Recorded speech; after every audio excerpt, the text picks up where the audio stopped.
Bueno, bienvenidos a todos. Hoy toca de manera un poco retrasada hablar de la presentación de la nueva GPU de AMD.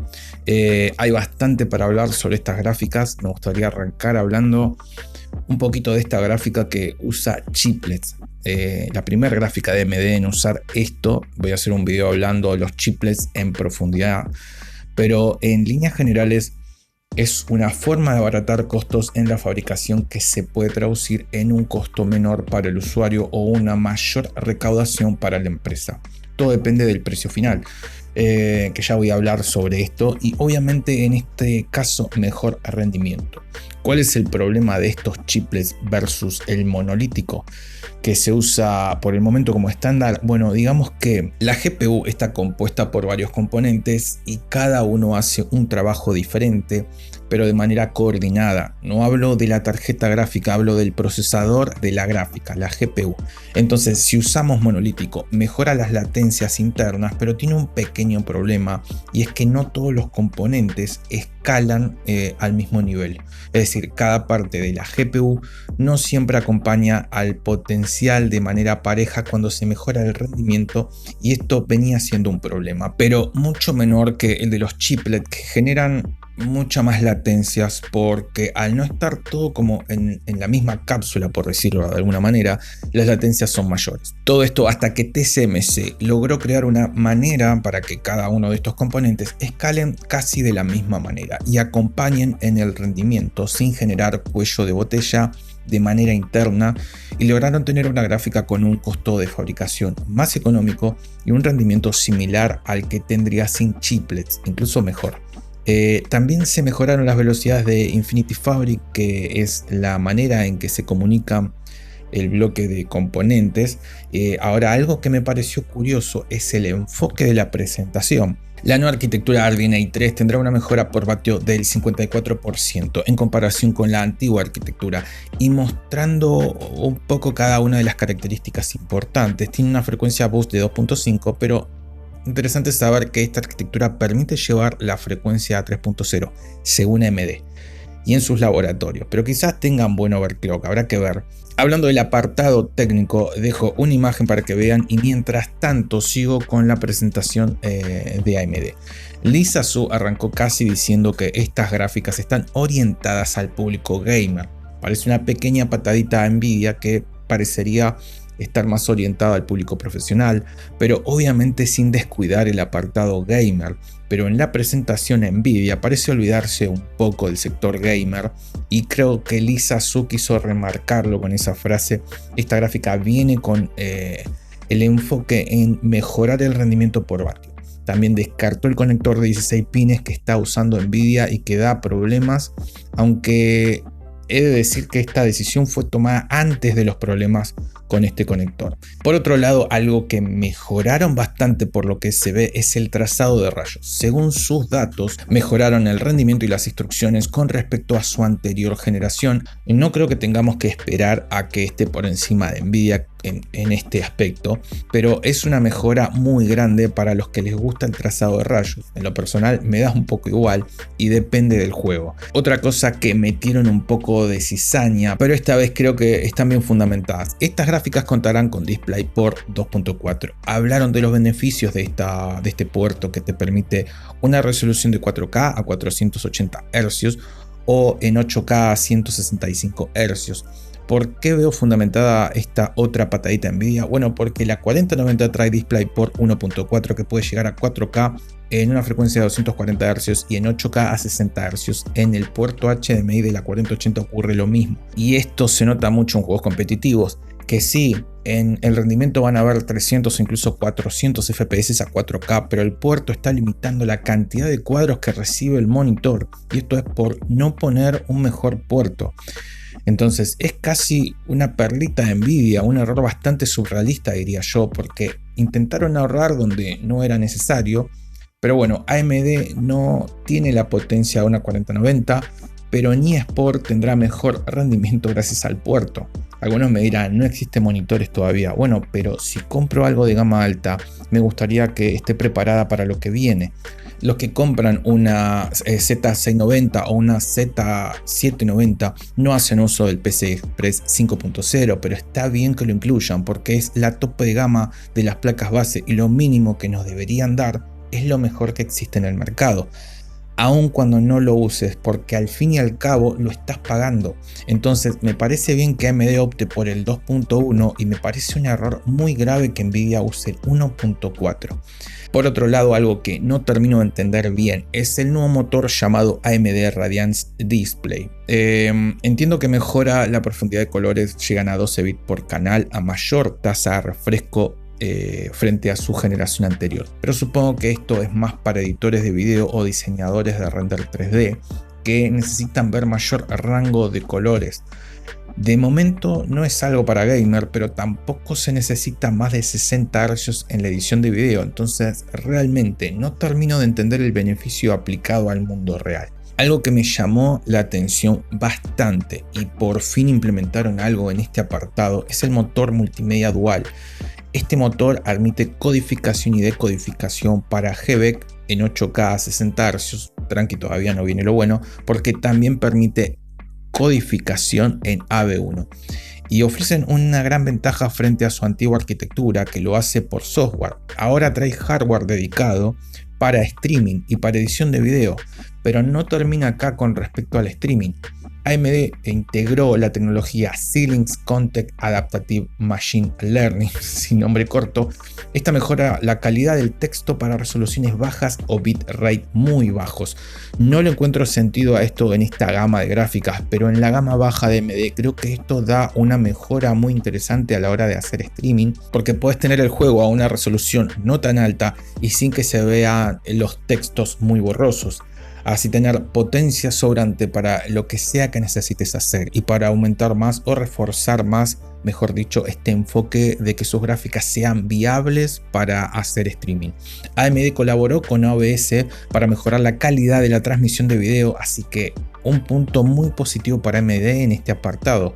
Ahora, llegando más al apartado en juegos, sale una mejora de FSR 2.2. Básicamente es una mejora parecida a lo que pasó cuando sacaron el 2.1, que solamente mejoraron los bordes borrosos. Bueno, esto hace lo mismo, pero mejorando aún más.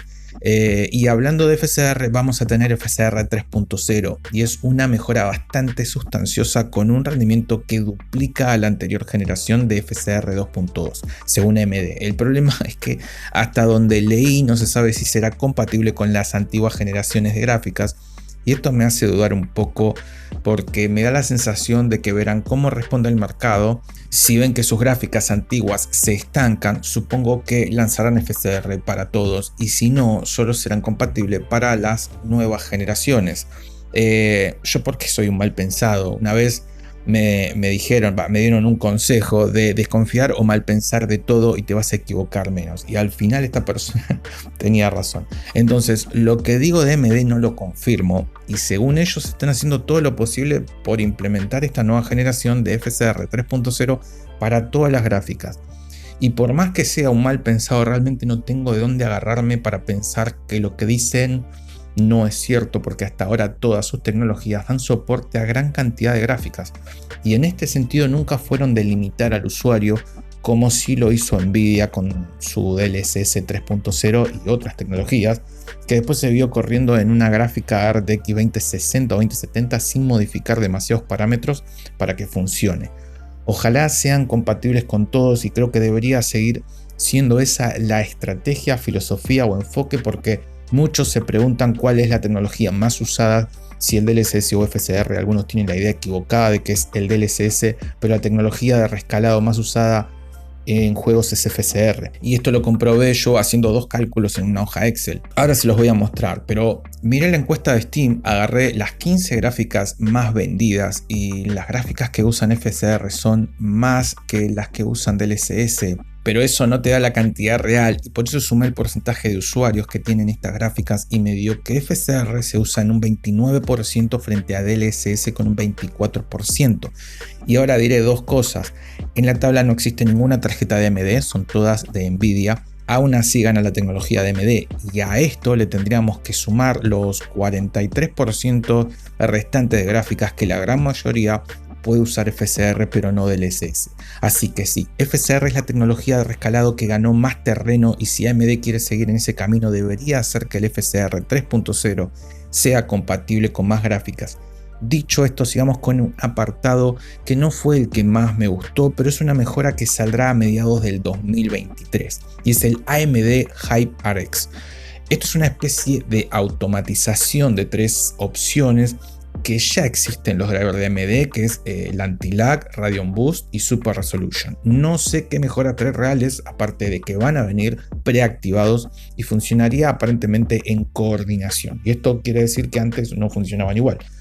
Realmente todavía no se entiende bien, pero AMD promete una mejora de un 85% con esto activado. Así que habrá que esperar sobre esto, pero también pueden ir a las configuraciones de los drivers y activar estas 3 cosas de manera manual. Y por último, AMD Advantage tiene una mejora muy interesante que tenemos que estar atentos y con los ojos bien abiertos antes de comprar cualquier cosa, porque con esto se complica todo a la hora de comprar algo. AMD Advantage es un framework que engloba otras mejoras. La más conocida de ellas es el Smart Access Memory, o bar de tamaño variable, que se usa para darle al procesador la posibilidad de usar toda la VRAM de una GPU. Sin esto activado solo se puede usar 256 megas de la RAM. Hablando siempre de la CPU, la GPU sí que puede administrar la totalidad. Realmente en gaming nunca tuvo mucha diferencia en rendimiento. No sé en la creación de contenido 3D, supongo que ahí sí será un poco más provechoso, pero ahora se suma el AMD Smart Access Video, que es similar a lo que hace Intel con su Deep Link. Tiene el mismo objetivo.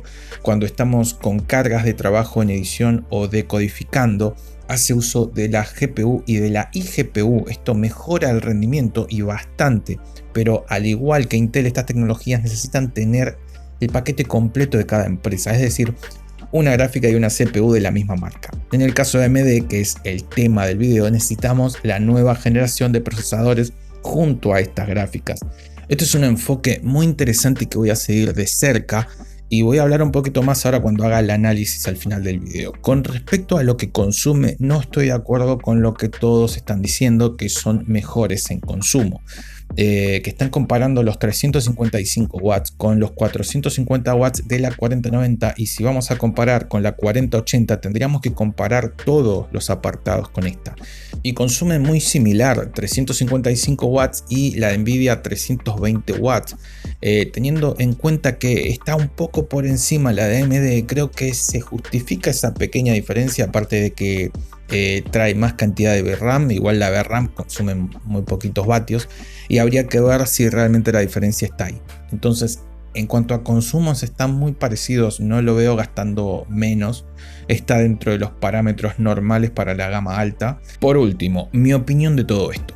Es difícil analizar el mercado en este momento, pero algo que no entiendo es que se compara mucho con la 4090, y el hecho de que AMD no quiera competir con esta gráfica me parece el enfoque más sano y sensato de todos, porque muchos siguen pensando que la 4090 es para jugar y que no se vende porque es carísima. Bueno, ya hice un video sobre esto antes de la fecha de lanzamiento, y dije que la 4090 es muy económica para el sector que apunta, que es el profesional. Y pasó que se vendieron todas las gráficas 4090, ninguna o casi ninguna está en Steam. El problema viene con la 4080, que ya está dentro del sector gamer entusiasta, pero gamer al fin y al cabo, y no se están vendiendo en lo absoluto. Era algo que se veía venir porque pasó igual con la anterior generación, pero no sé si es por precio o porque a nadie le seduce jugar a resoluciones muy altas. Voy a hacer una encuesta sobre esto porque me interesa saberlo, pero en la encuesta de Steam el 65% juega en 1080 y apenas el 13% juega en 1440, y 4K es casi inapreciable con un 2,3%. Entonces no sé si esa gráfica será adoptada por el público gamer, que parece no interesarle las gráficas a esos niveles de potencia. Quizás por el precio a pagar, que hablando del precio, es cierto que comparando estas gráficas con la 4080 que así como dije que la 4090 es barata para el público que apunta, la 4080 es carísima también para el público que apunta.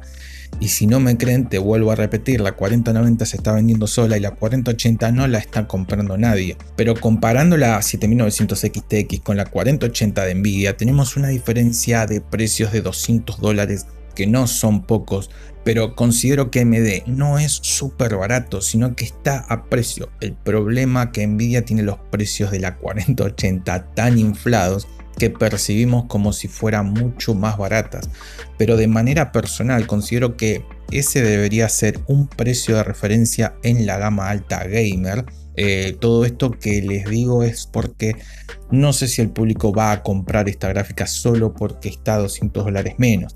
Creo que a nadie le seduce demasiado pagar eso para jugar a una resolución muy alta, pero existe otro problema. Y primero quiero decir que a pesar que puede parecer que no estoy muy contento con la gráfica, no es por la gráfica en sí. Creo que AMD hizo un trabajo muy bueno con esta generación de GPU. Y no lo digo de fan, el que ve mis videos sabe que no hablo nada bien de los procesadores de AMD, que sigo pensando que no son una buena opción en esta generación. Y para que estas gráficas funcionen dando el máximo de rendimiento, por lo menos en edición de vídeo y render 3D, no estoy seguro en juegos, creo que no. Con esta nueva implementación llamada Smart Access Video, necesitas sí o sí emparejar esta gráfica con un procesador de la nueva generación de AMD. Y este es el problema que le veo, teniendo en cuenta que generalmente la gama alta de gráficas se usa para el sector profesional y esta no está a la altura, así que nos quedan los jugadores que quieren altas tasas de refresco y una resolución alta. Creo que la opción de AMD está por encima de todas en cuanto a costo-rendimiento, pero aún así no sé si es tan seductora porque estamos hablando de un costo muy alto en el medio de una crisis global y en un momento en el que los juegos no brindan nada nuevo por el momento. Es decir, la industria de videojuegos está estancada hace años. Ojalá Unreal 5 llegue para mejorar esta situación, porque no incentiva a nadie a tener que pagar por una gráfica con mucha potencia, y para exprimir su rendimiento tenemos que aumentar la resolución, porque si no se sigue viendo igual que siempre. Tenemos que tener ray tracing porque si no siguen viendo igual que hace 6 años atrás. En fin, en otro video hablaré de toda la nueva generación, pero creo que ya es suficiente por hoy con AMD. Gracias por llegar hasta el final. Nos vemos en el próximo video.